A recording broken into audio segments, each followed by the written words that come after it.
Good evening, everybody. You're all very welcome to Underground Cinema. As a lot of you know, for the month of October, we're going to be interviewing a lot of the nominees that have been up for awards for this year's Underground Cinema Awards, which will be taking place in the Royal Marine Hotel in Dunleary on the 5th of November. So I'm delighted to say this evening that we've got some of the team that brought us the fantastic film Wormhole in the Washer. You're very welcome, guys. It's good to be here. Good to be here. Yeah, absolutely.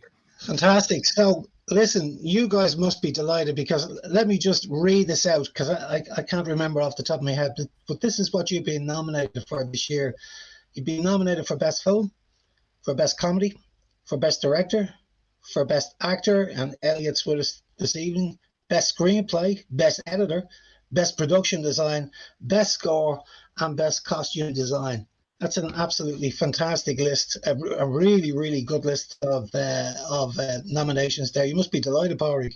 Oh, absolutely. Yeah, absolutely delighted. And delighted, as I was saying, just delighted for all the cast and crew as well, because there's a lot of creativity went into the project. So it wasn't just me, So I'm delighted for everybody, including myself, obviously.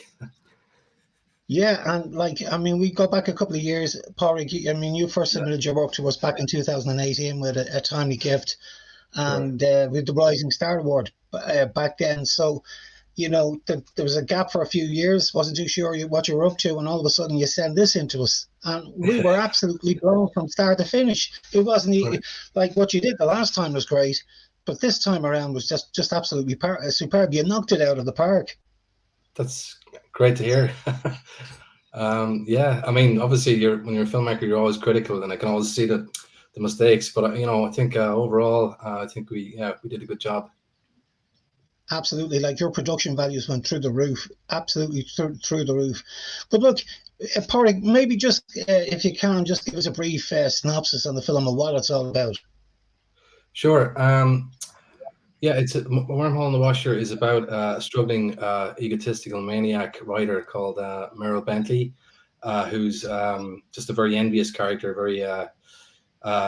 He's just really pissed off basically with his lot. He's failing. All the publishing houses are rejecting his manuscripts left, right, and center. And the other thing that's infuriating him is his socks keep going vanishing in the wash. And then one day when more of his socks go missing in the wash, he discovers this portal to what turns out to be a parallel universe where he meets a better version of himself, a more successful version of himself.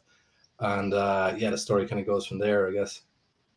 Yeah, it's a brilliant concept. Look, we have the trailer here, so maybe we'll have a quick look at the trailer and give everybody an idea what it looks like.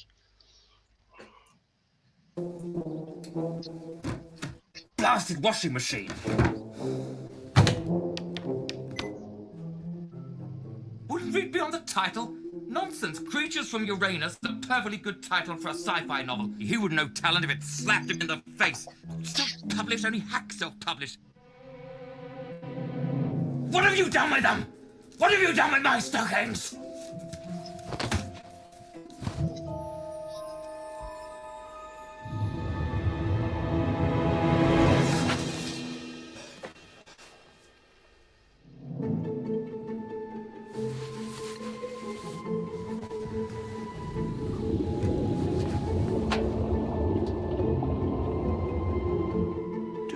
Where you are, Mr. Bentley?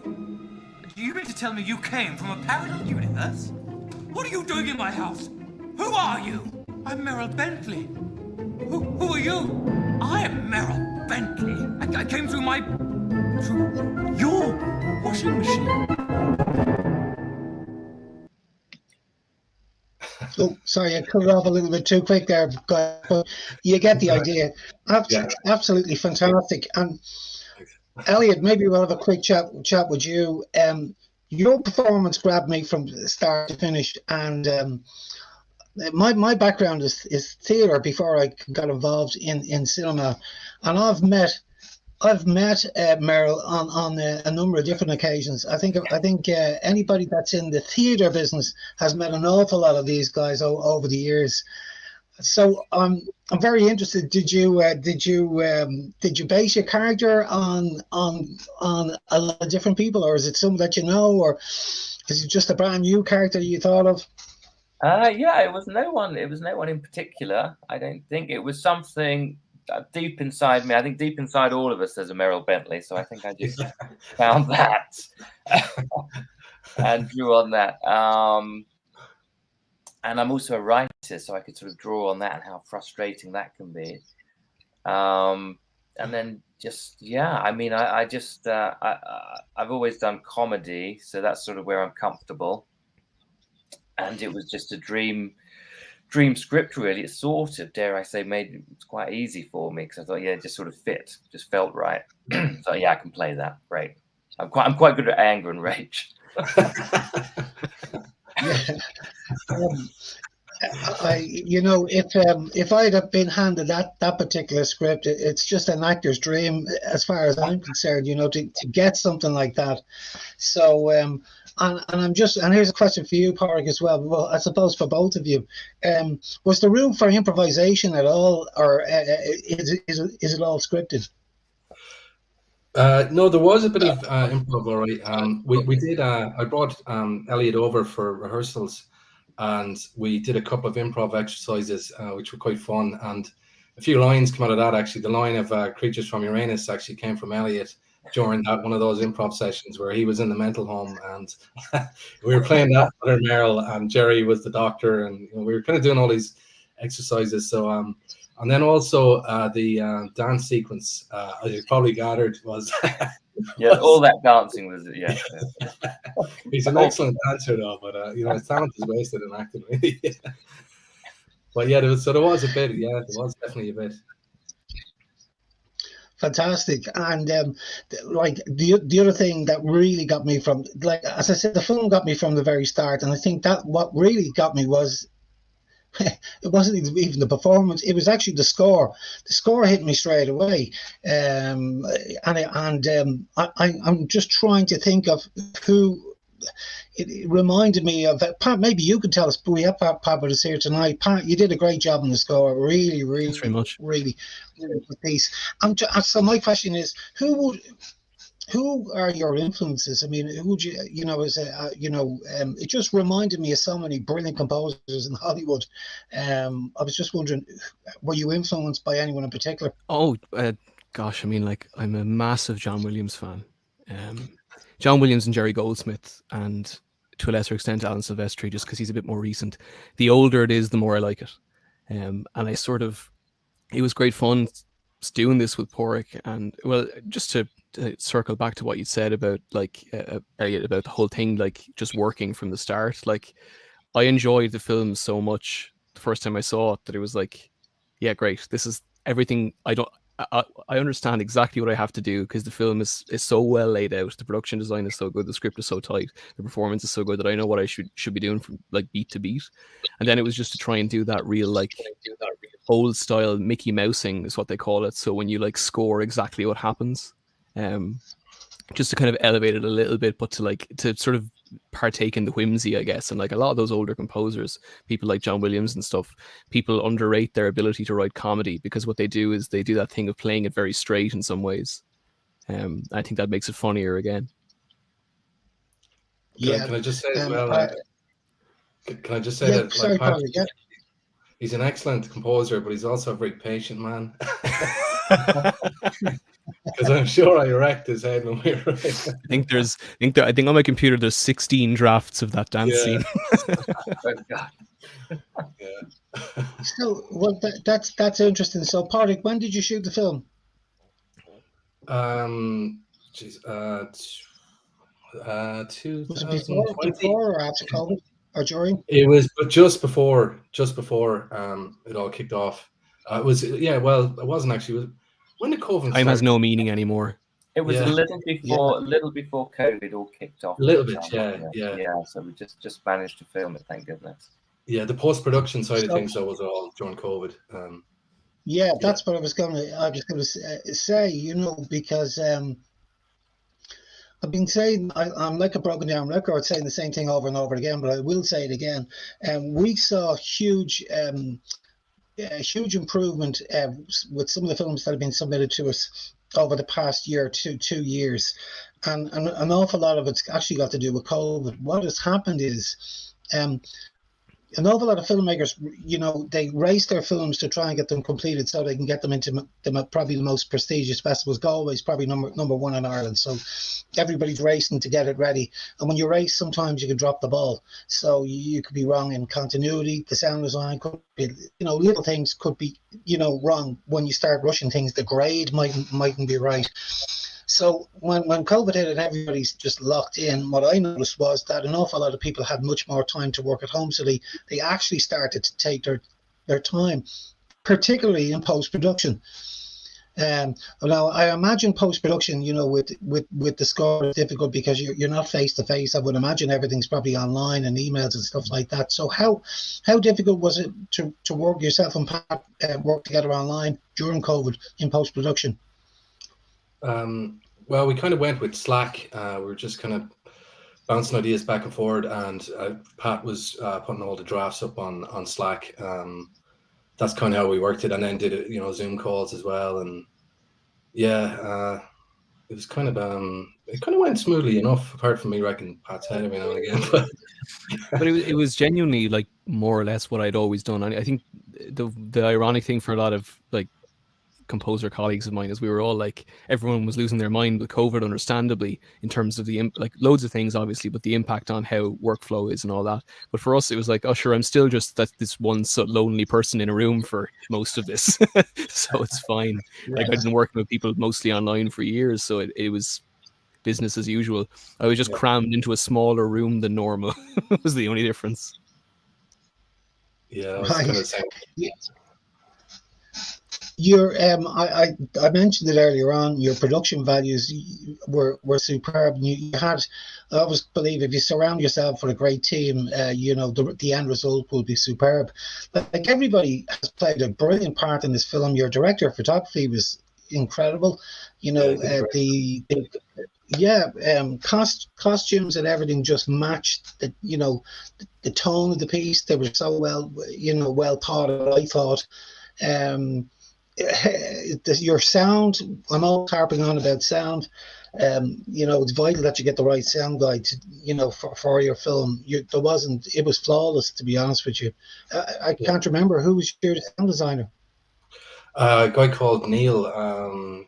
Jesus Christ, can't remember a second. Oh God, sorry, Alzheimer's. No, but yeah, no, he's brilliant. I worked with him before on A Time to Gift as well, and he's just fantastic. Really nice guy as well, and he's very good at what he does.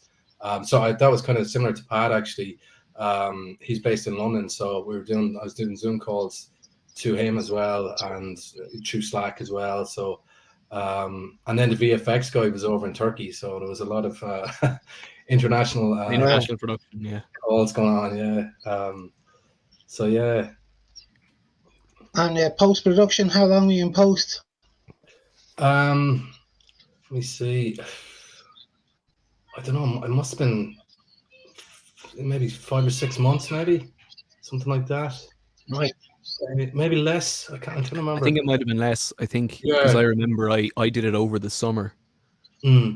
Over the latter half of the summer. It wasn't that long. I don't think the process took a massive amount of time after that because the VFX were being done while I was working.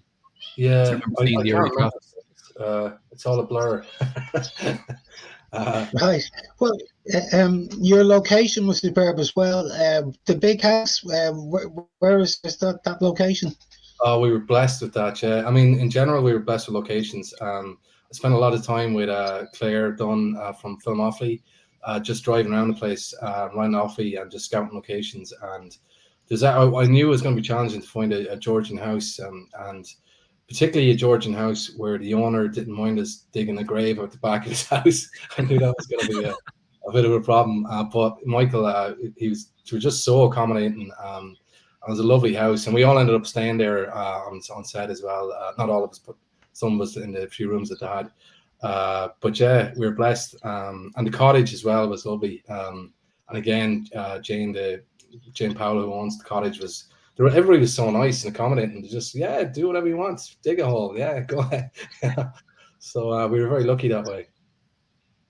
And what was your time frame for the movie? How many days were you working on it, or was it when everybody was available? Was it that sort of way, or? No, it was a straight 4-day shoot, and Okay. yeah, we didn't have any reshoots, which is great because there was never going to be any reshoots because we just didn't have the budget or whatever. So we were lucky that we kind of nailed it in the 4 days. We had one particularly long day. The third day was, I'm sure the crew were not going to forgive me for that one, but it went on for about 12 hours or something. It was long, 12, 13 hours, something. But but other than that, I think it went smoothly enough. What do you think, Elliot? Anything else? Yeah, absolutely. Yeah, absolutely. I mean, it was fine for me. I was just having a blast, so it was all good. And, yeah, Elliot was fantastic. I mean, like, God love him. He had to do. So he's climbing in and out of washing machines, changing costumes, he had to get up at he had the beard took nearly an hour to put on in the morning. And so he had to get up like an hour before everybody else to put this beard on, and never complained once. He was just great. Pleasure. I think the hardest thing was doing a bit of digging with that grave and all that. I don't do much physical exercise, but it was a good workout, so it was fine. Well, to be fair, now that it all was done before. No, I had to do a little bit of something. You did have to do a little bit. Well, actually, that was the other thing. I had to get Michael. I had to actually rent out a mini digger. It wasn't just like Jemima's. We had to get a mini digger from one of the neighbors, and he had to drive through the land and actually dig a hole. On the first hole, we actually dug in the wrong place, and there was a lot of water, so we had to fill that hole up quickly. But that was challenging for you, all right, digging that hole. I think I had to be in the hole and just scoop some of the dirt out and get it to go in the air or something. That was Yeah, true. You can't have both. I was going to say you can't have someone who has the physique to fit into a washing machine who can also dig big holes. Yeah. It was amazing that he was able to fit through the washing machine as well. It was incredible. Yes, when I looked at it when we were rehearsing it, and I thought, I don't think I can get my head and my shoulders a bit. Yeah, it was fine. It was fine. You could get a job in a circus, maybe, just diving through washing machines or something. But it was fantastic. The casting process. How did you guys meet? That was a long process. I basically I went through every casting agency website in Ireland and all the ones you've heard of. I scoured through them all, and I was picking off people that I thought might fit the part. And I found Elliot on Spotlight, the one in the UK. And so I just narrowed it down to a few, and I approached just a couple of actors. They were all brilliant actors, but Elliot was definitely he just knocked it out of the park. So I knew kind of straight away that he was the man for the job. And it was very nice for me because nothing to do with my agents, just came out of the blue. So that was absolutely lovely when that sort of thing happens. Yeah. The best jobs always do come out of the blue like that. It was the self-tape. I got them to do self-tapes, and Elliot nailed it. So, because I did think it was going to be really challenging. I know, I don't know much about acting, obviously, but I thought it might be a difficult role to play, particularly with all the dual nature of the role, and and I think comedy is quite underrated. Generally, I think it's very hard to, as an actor, to be comedic. There's only certain type of actors, certain actors that can do it well, and Elliot's definitely one of them.